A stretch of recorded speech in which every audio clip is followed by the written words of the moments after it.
Hello guys, welcome back to the digital marketing series. ഇന്ന് നമ്മൾ എന്താണ് ഡിജിറ്റൽ മാർക്കറ്റിംഗ്, അതിന്റെ മേജർ കോമ്പോണൻസ് എന്തൊക്കെയാണെന്ന് വളരെ പെട്ടെന്ന് ഒരു 3 to 4 മിനിറ്റ്സിൽ നമ്മൾ ഇന്ന് കാണും. Let's jump in to the one slide presentation. Heading കണ്ടു, ഡിജിറ്റൽ മാർക്കറ്റിംഗ്. താഴെ using the internet or digital channels to promote products, services or brands. അപ്പം ഇന്റർനെറ്റ് ഉപയോഗിച്ചോ ഡിജിറ്റൽ ചാനൽസ് ഉപയോഗിച്ചിട്ടോ, ഡിജിറ്റൽ ചാനൽസ് എന്ന് പറയുമ്പോൾ എന്തൊക്കെയാണ്? യൂട്യൂബ് വരും, ഇൻസ്റ്റഗ്രാം വരും, ലിങ്ക്ഡിൻ വരും, വെബ്സൈറ്റുകൾ വരും, ഗൂഗിൾ സെർച്ച് എഞ്ചിൻസ് വരും, ഫ്ലിപ്കാർട്ട്, മിൻട്ര, അതുപോലെ എന്തുമായിക്കോട്ടെ ഡിജിറ്റൽ ചാനൽസ് ഉപയോഗിച്ചിട്ടോ ഇന്റർനെറ്റ് ഉപയോഗിച്ചിട്ടോ നമ്മുടെ പ്രൊഡക്റ്റോ സർവീസസോ നമ്മുടെ ബ്രാൻഡുകളോ പ്രൊമോട്ട് ചെയ്യുന്നതിനാണ് ഡിജിറ്റൽ മാർക്കറ്റിംഗ് എന്ന് പറയുന്നത്. ഇവിടെ ഡിജിറ്റൽ മാർക്കറ്റിംഗിന് തന്നെ മേജർ 5 കോമ്പോണൻസ് ഞാൻ നിങ്ങൾക്ക് ഇവിടെ മെൻഷൻ ചെയ്തിട്ടുണ്ട്. നിങ്ങൾക്ക് ഡിജിറ്റൽ മാർക്കറ്റിംഗ് പഠിക്കാൻ ആഗ്രഹിക്കുന്നുണ്ടെങ്കിൽ ഈ മേജർ 5 കോമ്പോണൻസ് നിങ്ങൾ അണ്ടർസ്റ്റാൻഡ് ചെയ്യുക എന്നുള്ളത് തന്നെയാണ് അതിന്റെ key. Starting with search engine optimisation. ആരെങ്കിലും ഗൂഗിളിലോ അല്ലെങ്കിൽ ചാറ്റ് ജിപിടിയിലോ സെർച്ച് ചെയ്യുമ്പോൾ നമ്മുടെ ബ്രാൻഡ് തുടക്കത്തിൽ തന്നെ കാണിക്കുക എന്നുള്ളതാണ് സെർച്ച് എഞ്ചിൻ ഒപ്റ്റിമൈസേഷന്റെ ഒബ്ജക്റ്റീവ്. അപ്പം ഈ സെർച്ചുകൾ സംഭവിക്കുന്നത് കീവേഡ് വെച്ചിട്ടാണ്. കീവേഡ്സ് ഇപ്പൊ നമ്മൾ വോയിസ് സെർച്ച് ആണെങ്കിലും അതിനകത്ത് കീവേഡ്സ് വെച്ചിട്ടാണ് സെർച്ച് എഞ്ചിൻസ് സെർച്ച് റാങ്ക് ചെയ്യുന്നത്. അപ്പം ഇന്നത് കുറച്ച് ഇവോൾവിംഗ് ആണ്. നമ്മുടെ ചാറ്റ് ജിപിടി പോലുള്ള ജനറേറ്റീവ് സെർച്ചസിലാണെങ്കിലും ഇത് വർക്ക് ചെയ്യുന്നുണ്ട്. It's an ever evolving field and your objective is to rank for keywords. അപ്പൊ കീവേഡ്സും വെബ്സൈറ്റും ഡൊമൈൻ അതോറിറ്റി ഒക്കെയാണ് സെർച്ച് എഞ്ചിൻ ഒപ്റ്റിമൈസേഷന്റെ major part. We are moving into pay per click. ഇത് ഡിജിറ്റൽ മാർക്കറ്റിംഗിന്റെ വളരെ മേജർ ആയിട്ടുള്ള ഒരു കോമ്പോണന്റ് ആണ്. കാരണം you have seen companies with huge budget, അവർ പൈസ മുഴുവൻ സ്പെൻഡ് ചെയ്യുന്നത് ഈ പേപ്പർ ക്ലിക്കിലാണ്.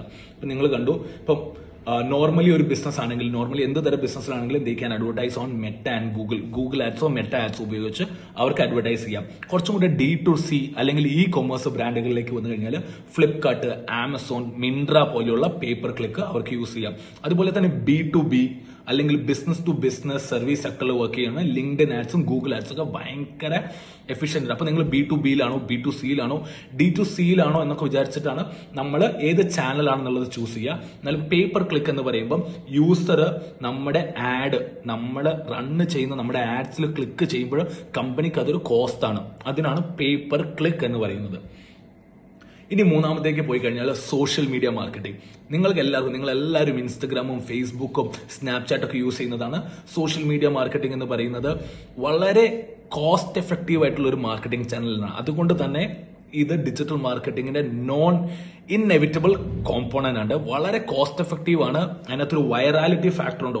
എത്രയും പെട്ടെന്ന് കൂടുതൽ ആളുകളിലേക്ക് എത്താനുള്ള ഒരു കോമ്പോണന്റ് സോഷ്യൽ മീഡിയയിൽ വരുന്നുണ്ട്. That is why social media marketing is a major component of digital marketing, followed by content. കോണ്ടന്റിന്റെ ഇമ്പോർട്ടന്റ് ഇപ്പം ഈ വീഡിയോ പോലും, ഈ കാണുന്ന ട്യൂട്ടോറിയൽ പോലും ഒരു കോണ്ടന്റ് ആണ്. സോഷ്യൽ മീഡിയയിൽ കോണ്ടന്റ് വേണം. ഇനി SEO ചെയ്യണമെങ്കിൽ കോണ്ടന്റ് വേണം. PPC ചെയ്യണമെങ്കിൽ കോണ്ടന്റ് വേണം. ഇമെയിൽ, അങ്ങനെ ഏത് തരം മാർക്കറ്റിംഗ് ആണെങ്കിലും good content is major component. അപ്പം നല്ല കോണ്ടന്റ് എന്ന് പറയുന്നത് it have to come around your product and services, it have to come around your target audience. അങ്ങനെ നിങ്ങളുടെ ടാർഗറ്റ് ഓഡിയൻസിന്റെയും പ്രൊഡക്റ്റിന്റെ സർവീസസിന്റെയും അറൌണ്ട് കോണ്ടന്റ് ക്രിയേറ്റ് ചെയ്യുക എന്നുള്ളതാണ് one of the key factor of digital marketing. And നിങ്ങളിത് കേട്ടിട്ടുണ്ടാവും, content is king of digital marketing എന്നുള്ളത്, അല്ലെങ്കിൽ ഇപ്പോൾ കേട്ടിട്ടുണ്ട്. Followed by email marketing. വളരെ ട്രഡീഷണൽ ആയിട്ട് ഫോളോ ചെയ്തു വരുന്ന ഒരു ഡിജിറ്റൽ മാർക്കറ്റിംഗ് മെത്തേഡാണ് ഇമെയിൽ മാർക്കറ്റിംഗ്. ഇത് കസ്റ്റമർ റീറ്റൻഷനും അതുപോലെ തന്നെ കസ്റ്റമറിനെ റീഗെയിൻ ചെയ്യാനൊക്കെയാണ് ഇമെയിൽ മാർക്കറ്റിംഗ് ഏറ്റവും യൂസ്ഫുൾ ആയിട്ടുള്ള. വളരെ ലോയൽ ആയിട്ടുള്ള കസ്റ്റമേഴ്സും അതുപോലെ തന്നെ നഷ്ടപ്പെട്ടു പോയ കസ്റ്റമേഴ്സിനെ തിരിച്ചെടുക്കാനൊക്കെയാണ് ഇമെയിൽ മാർക്കറ്റിംഗ് യൂസ് ചെയ്യുന്നത്. And it is been followed by traditional one of the most effective ways of digital marketing. Hope this was useful. Thank you guys.